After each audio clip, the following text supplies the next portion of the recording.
Inspirasi, untuk merealisasikan program BBM Satu Harga ini. Tahu tapi kontribusi, dengan melihat dengan main ya udah jadi bisa. profil, ikutan karena ya ini ayahnya yang dialog dari- spesial. Waktu itu Dengan Pertamina melihat Papua dengan Nah, main ya untuk ya ini, merealisasikan Bismillahirrahmanirrahim. Assalamualaikum warahmatullahi wabarakatuh.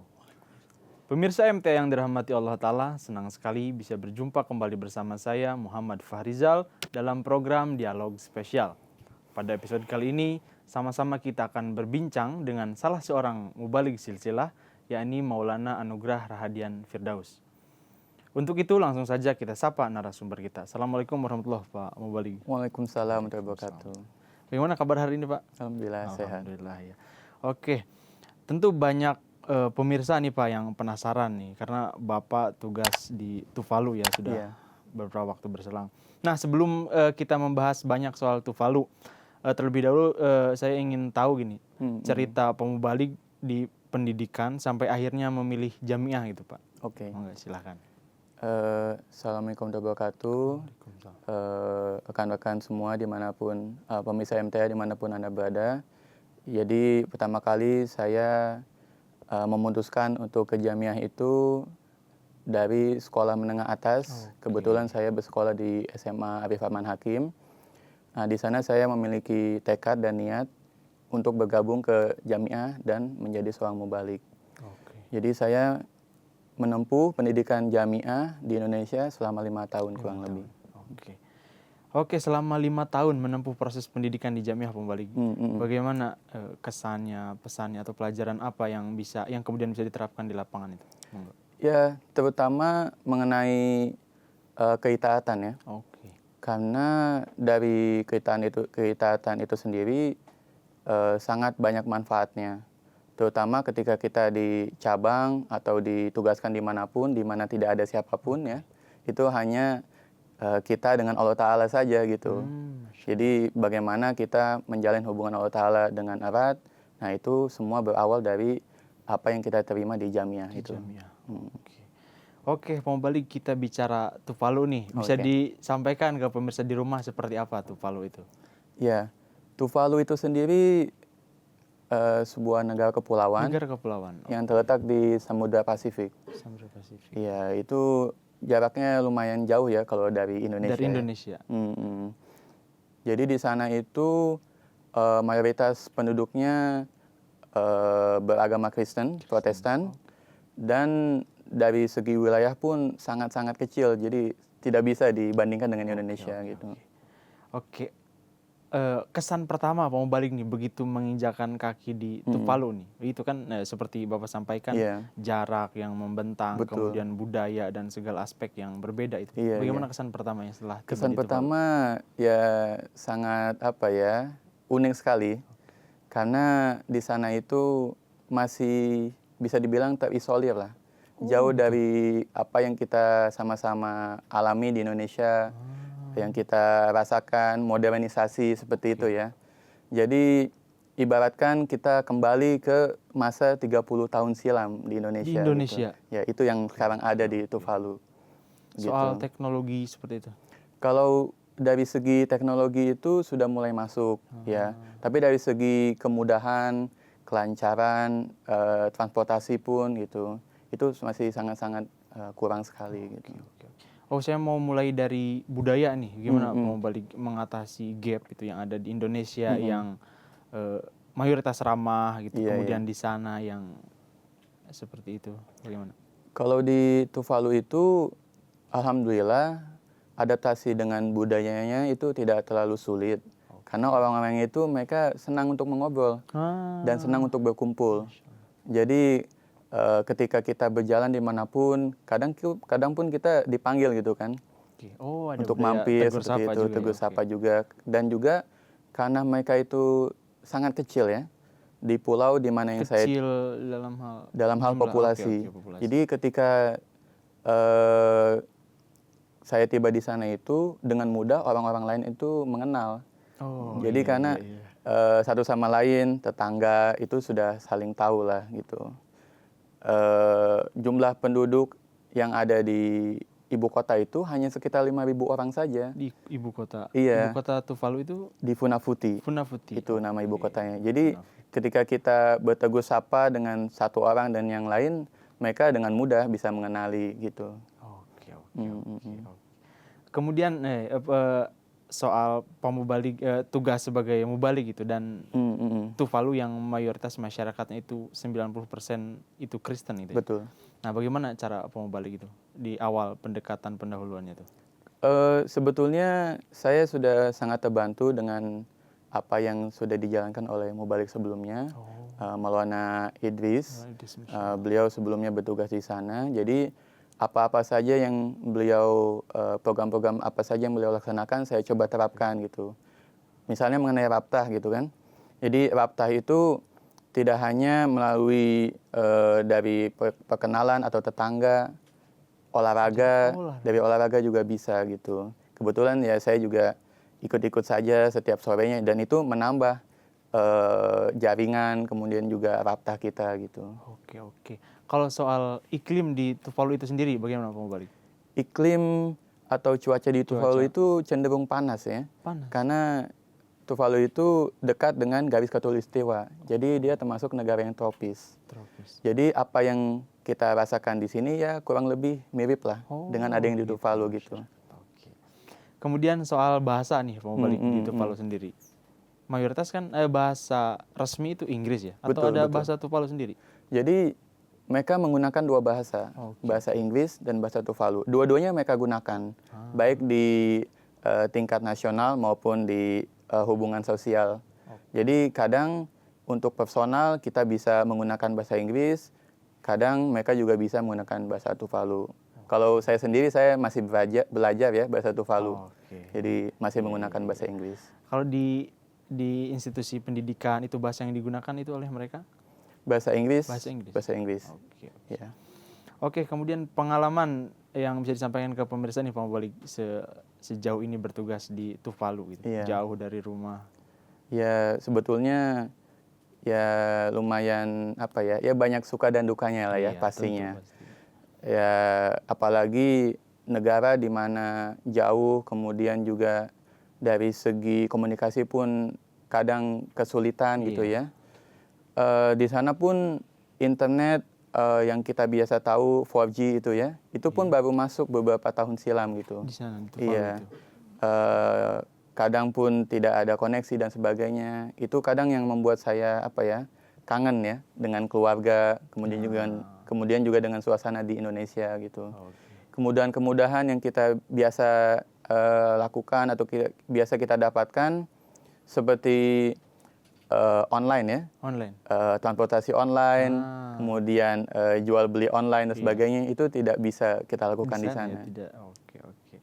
Oke, nah sebagaimana Pak Mubalik sampaikan nih, bagaimana cara Pak Mubalik sendiri untuk mengatasi kan, ya kita manusia kan, iya betul, kadang up, kadang down, itu mengatasi itu sendiri di tengah kesendirian itu.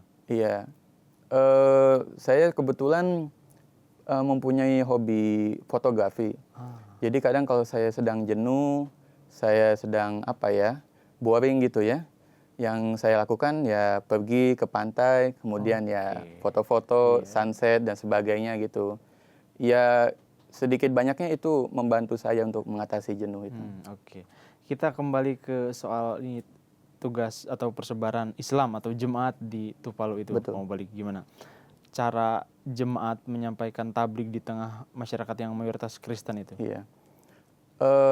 Perlu diketahui bersama bahwa Islam yang ada di Tuvalu itu hanya Islam Ahmadiyah. Gitu. Jadi alhamdulillah kita sebagai komunitas Ahmadiyah itu di sana mewakili Islam. Jadi di mana di situ ada acara kenegaraan maupun acara-acara di gereja mereka, perwakilan dari Islam itu pasti dari komunitas Ahmadiyah gitu. Makanya kita di sana jarang disebut Ahmadiyah gitu. Jadi kita disebutnya dari Islam saja, dari Muslim kan, gitu. Dan bagaimana cara untuk bertabliknya itu sendiri? Kita senantiasa berusaha melalui berbagai jalan. Salah satunya antar keluarga gitu ya.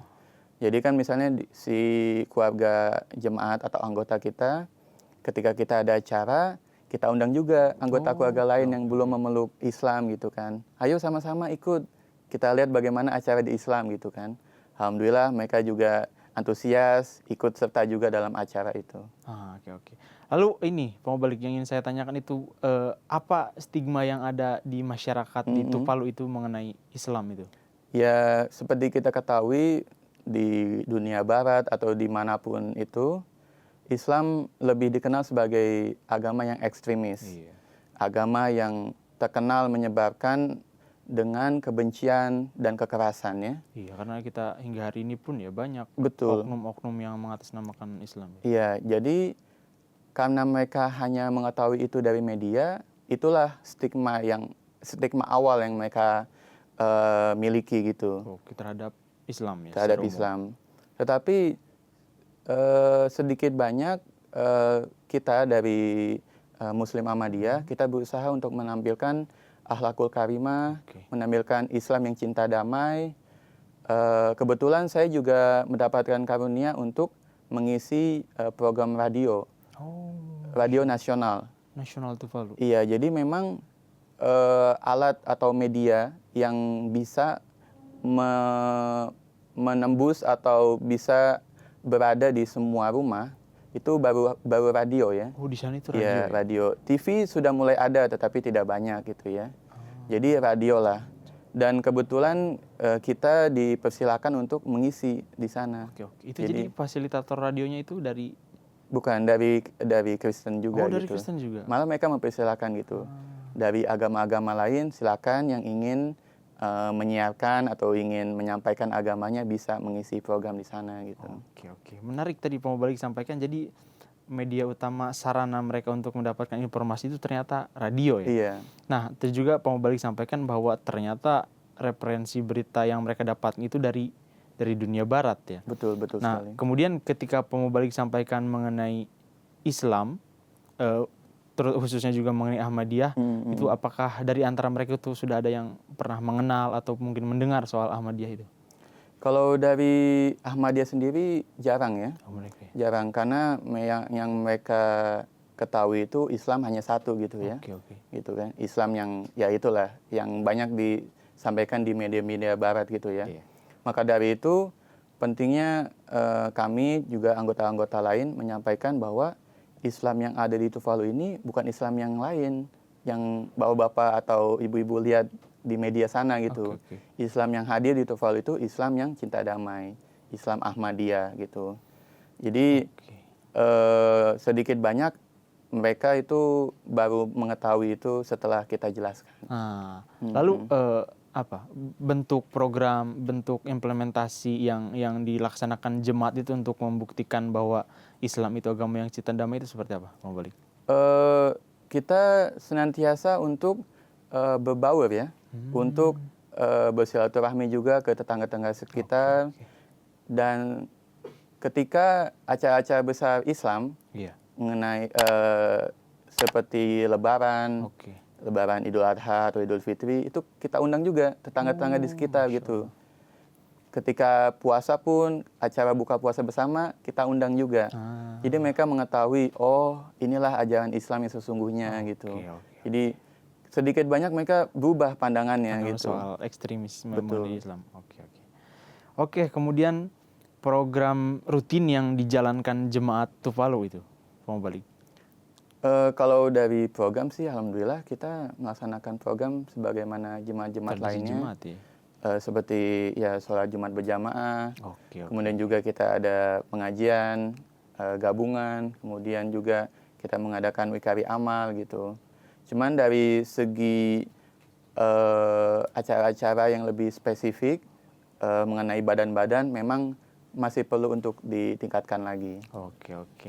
Kemudian yang ingin saya tanyakan membalik soal bagaimana stigma elite, iya itu kan monarki ya kalau tidak salah Tuvalu itu. Iya, sebenarnya mereka sudah berdiri sendiri, cuman mereka masih dibawahi oleh kerajaan Inggris. Kerajaan Inggris, oke. Nah, bagaimana pendapat orang-orang pemerintahan itu mengenai Islam?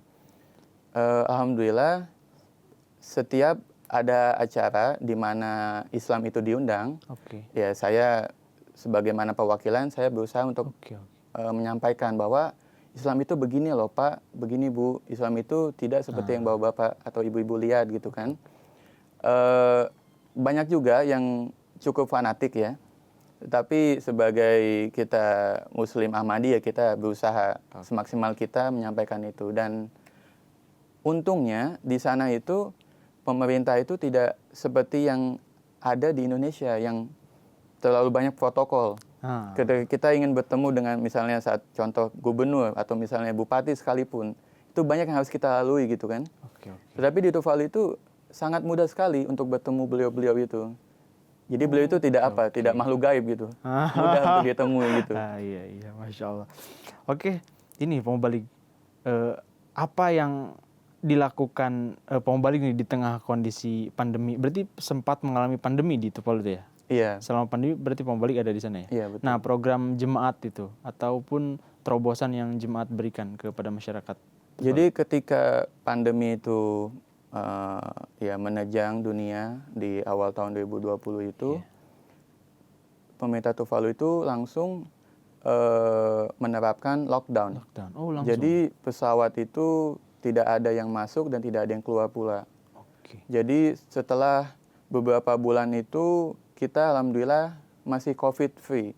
Jadi tidak ada sama sekali kasus di sana. Jadi kegiatan sosialisasi, kegiatan jemaat, kegiatan yang lain-lain itu masih normal saja. Masya Allah. Jadi tidak ada memakai masker, gitu, tidak ada social distancing, kita masih seperti biasa saja. Nah, itu yang hal menarik yang ingin saya tanyakan ke pembeli. Apakah itu karena pola hidup masyarakat Tuvalu ataukah karena hal lain, atau kan katakanlah karena kurangnya interaksi masyarakat Tuvalu dengan dunia luar gitu? Betul. Salah satunya itu, karena seperti yang mungkin rekan-rekan tahu semua, karena jauhnya jarak itu membuat negara Tuvalu itu terisolir. Jadi susah untuk dikunjungi. Mayoritas orang yang ingin berkunjung ke Tuvalu itu hanya yang ingin bekerja atau membantu di pemerintahan saja. Kalau wisatawan itu sangat jarang sekali gitu, karena jauh, biaya dan sebagainya gitu, akses juga. Jadi mudah saja ketika pemerintah itu menerapkan lockdown, masyarakatnya pun bisa langsung taat gitu, karena hanya sedikit saja kan. Gitu, alhamdulillah. Oke, kemudian Pak Mubalik, hal yang paling tidak bisa Pak Mubalik lupakan itu selama bertugas di Tuvalu hingga hari ini? Ya, sebetulnya banyak momen yang saya alami, kemudian juga hal-hal menarik juga selama tugas di sana gitu. Tetapi yang masih teringat di dalam pikiran saya jelas itu, sebelum saya pulang ini, saya sangat hopeless, karena tidak tahu kapan atau bagaimana bisa pulang ya, karena lockdown itu kan. Tapi mungkin karena karunia Allah SWT, jadi ada beberapa orang itu yang terjebak di Tuvalu dari Indonesia.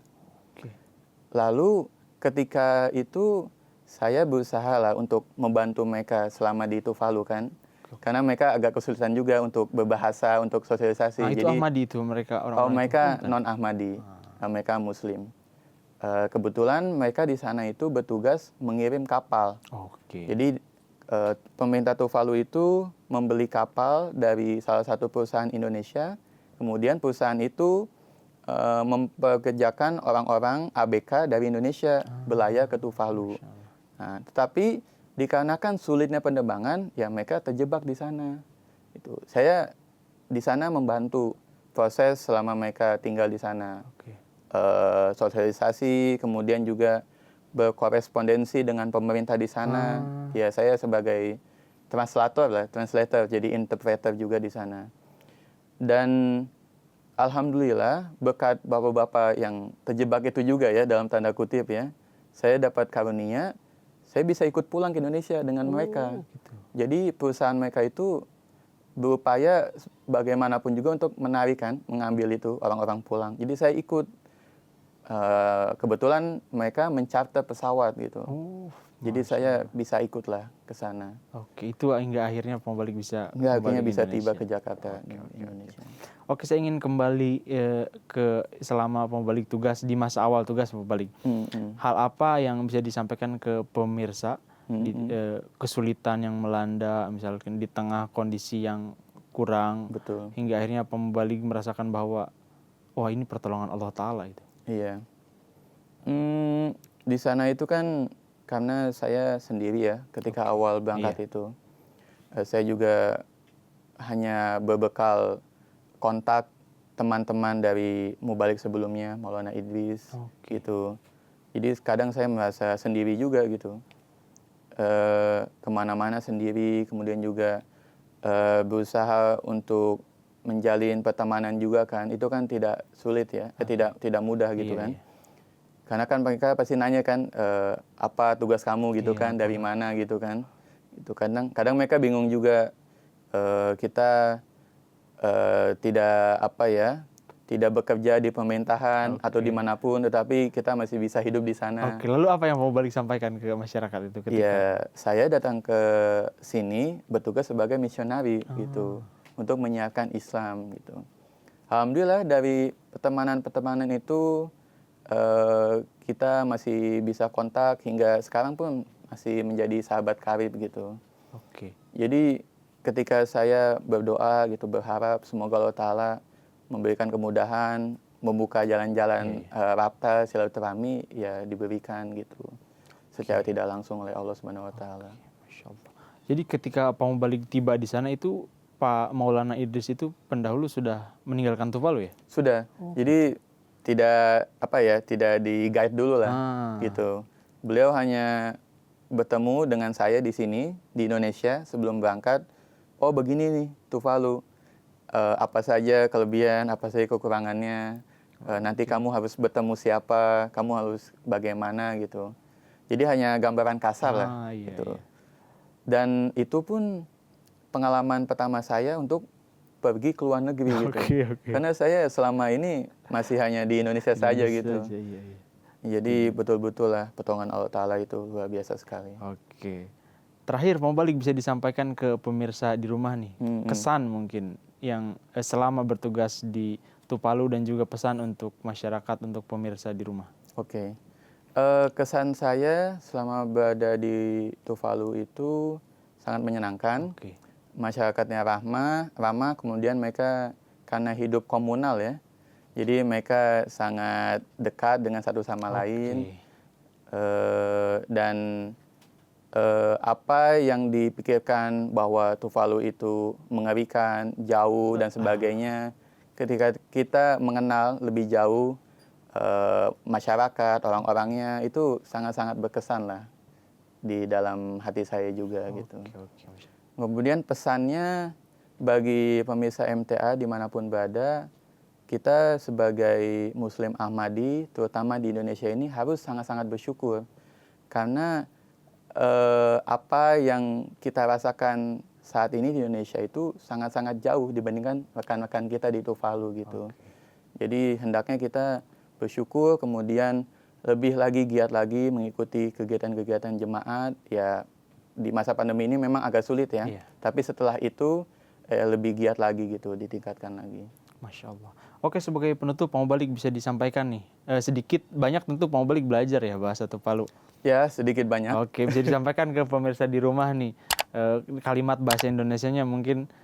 Jangan lupa pemirsa saksikan terus program-program MTA gitu. Dalam bahasa Tuvalu. Dalam bahasa Tuvalu ya? Waduh, apa ya? Oke. Masawa ki ono ki ata ki MTA Indonesia. Oke. Itu artinya apa tuh secara harfiah Pak Mubalik? Saksikanlah program-program MTA Indonesia. Masya Allah. Oke, Pak Mubalik, itulah tadi pesan Pak Mubalik kepada pemirsa di rumah mengakhiri perbincangan kita, obrolan kita kali ini. Tentu saya ucapkan jazakumullah khairan jazaa yang sebesar-besarnya karena Pak Mubalik bersedia hadir ya untuk berbincang bersama kita. Ya, terima kasih sama-sama. Baiklah pemirsa MTA yang dirahmati Allah Ta'ala, itulah tadi perbincangan kita bersama Maulana Anugrah Rahadian Firdaus. Semoga pemirsa MTA di rumah bisa belajar dan perbincangan kita kali ini menggugah pemirsa semua untuk terus menghidmati Islam. Jangan lupa follow terus semua media sosial MTA Indonesia dan silahkan kirimkan masukan dan saran Anda di email berikut. Saya Muhammad Fahrizal beserta segenap kru yang bertugas mohon pamit undur diri. Wabillahi taufiq wal hidayah. Assalamualaikum warahmatullahi wabarakatuh. Waalaikumsalam.